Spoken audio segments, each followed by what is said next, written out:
Today we're taking a look at our Canon FD to Sony E-mount tilt rocker adapter. This is a lens adapter to adapt vintage Canon FD SLR film lenses to Sony E-mount digital cameras. And the coolest thing about this adapter is it has built-in tilt shift technology.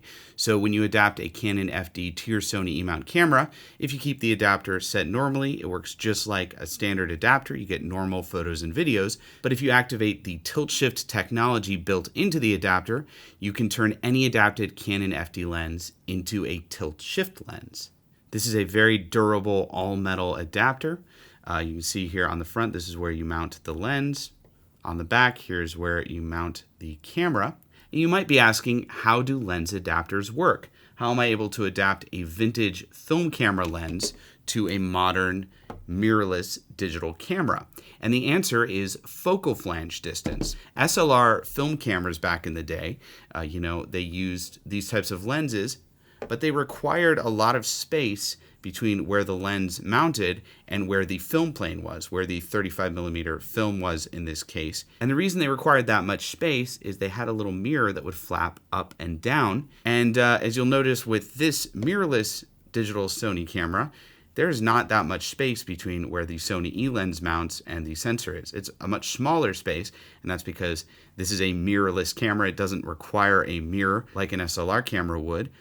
So because there is less space between the mount and the sensor, when I try to adapt this lens, this Canon FD lens, if I put it right on the mount of this camera, the lens would not be able to focus because the lens is too close to the sensor. There just wouldn't be any focus. Everything would be out of focus. The lens has to be in the right spacing for its mount type. And so we need to have the FD lens about here for it to focus to infinity, for it to have normal focusing. Because we need that extra space, that gives us the space to mount an adapter. And we can just put a standard adapter in here, or in this case, we can build an adapter like our tilt rocker adapter that has built-in tilt shift functionality. Now this is a fully manual adapter. It has no electronic communication pins on the front or back, and that's actually fine because Canon FD lenses were fully manual lenses as well. So yeah, when using this adapter and lens combo, you'll have to set your aperture manually. You'll use the aperture wheel on the lens itself, and you'll have to focus the lens manually as well. You won't have autofocus, you won't have auto aperture. You're basically going to be shooting fully manually. Mounting the lens on the adapter is super simple. First of all, you're going to find this install symbol and you're going to line it up with the red dot. So you have to have that lined up before you put your Canon FD lens on the adapter. And this is a more modern FD lens, so it doesn't have a mounting ring on the lens itself. Some of the older FD lenses do, but this one will just go right on to the adapter. We'll just press it in, and then we're going to rotate the lens to lock it to the adapter. And to remove an FD lens from the adapter, you're going to actually push the release button on the FD lens itself, press that down, and rotate it to remove it. Now, one of the cool things this adapter includes is an aperture control wheel. That wheel that we had to set to install, if we turn this wheel, you'll see we can actually smoothly adjust the aperture of the FD lens. So this is great if you are shooting video and you want to do a smooth aperture adjustment. This is a clickless adjustment, so it's smoothly adjusting between aperture settings. Otherwise, if you're setting your aperture manually, it is clicked, so you will see the aperture click. So if you want a smoother aperture adjustment, that's what you're going to use this blue ring for. If you're just changing the setting for photography, or if you're going to change the settings of the aperture between shots, you can just use the manual adjustment. The smooth adjustment is really just for video, where you need to adjust the aperture in a shot.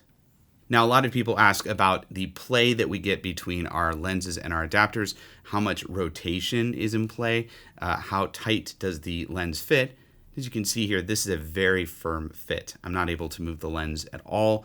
This FD lens is locking tightly into place on this adapter. And here's how to mount the lens and adapter onto a Sony E-mount camera. You're just going to line up the red mounting dot on the adapter with the white mounting dot on the Sony E camera.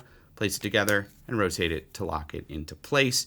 And if you need to remove the adapter and lens from the camera, it's just like removing a Sony E lens. You're just going to press this release button on the Sony E, and there you go, release it.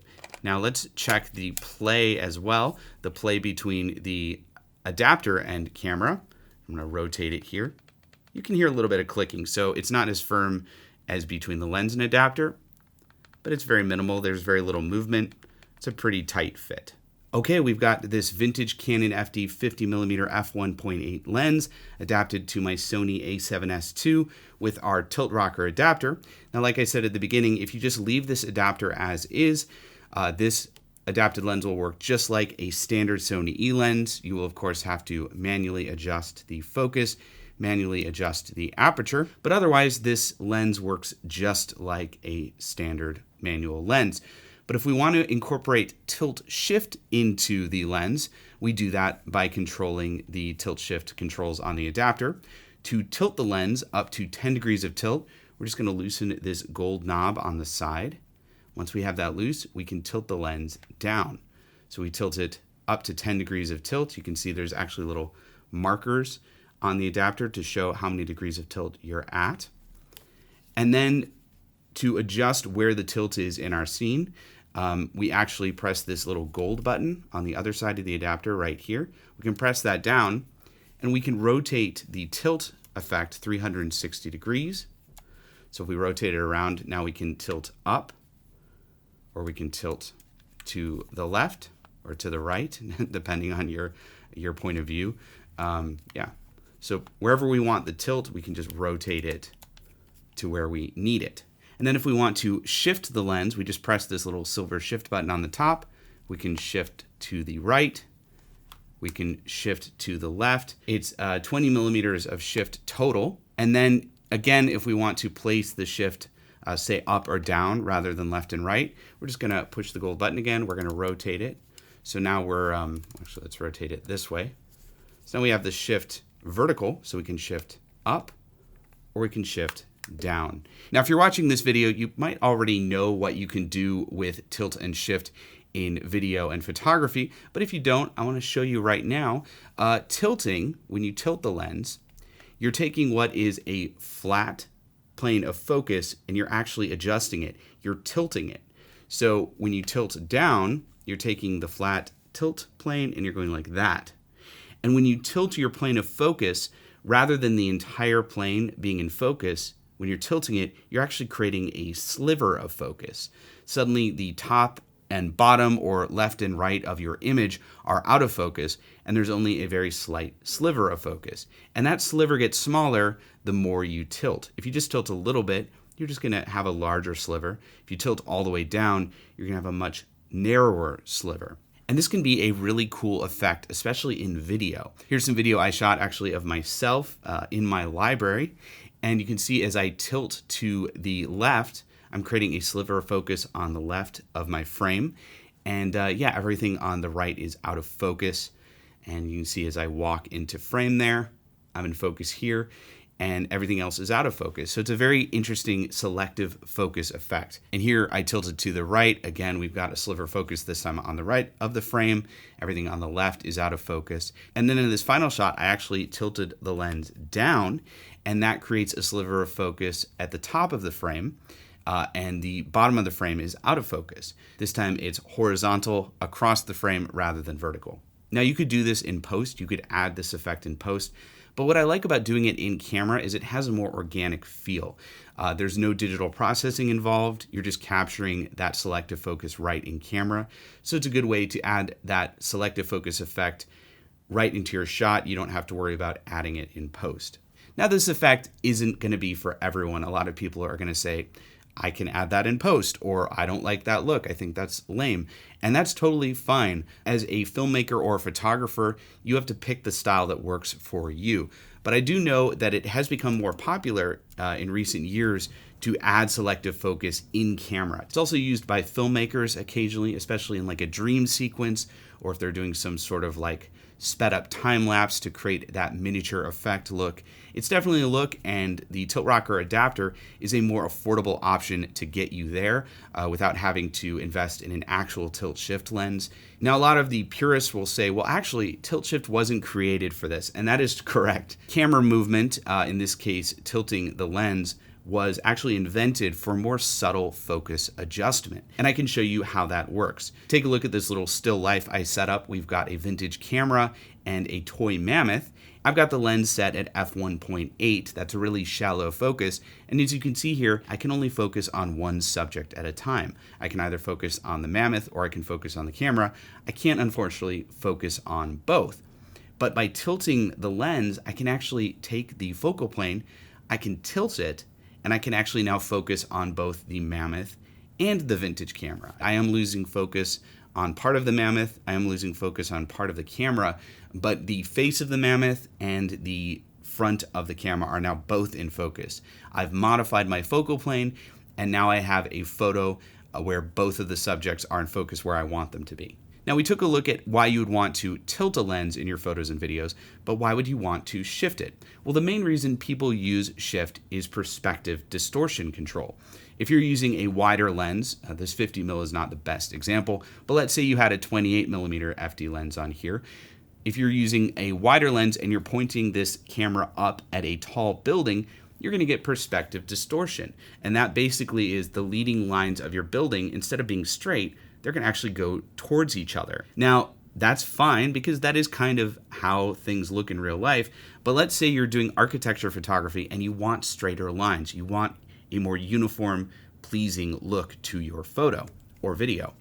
Well, in this case, what you would do with this adapter is you would rotate it to the side and you'd actually shift your lens up.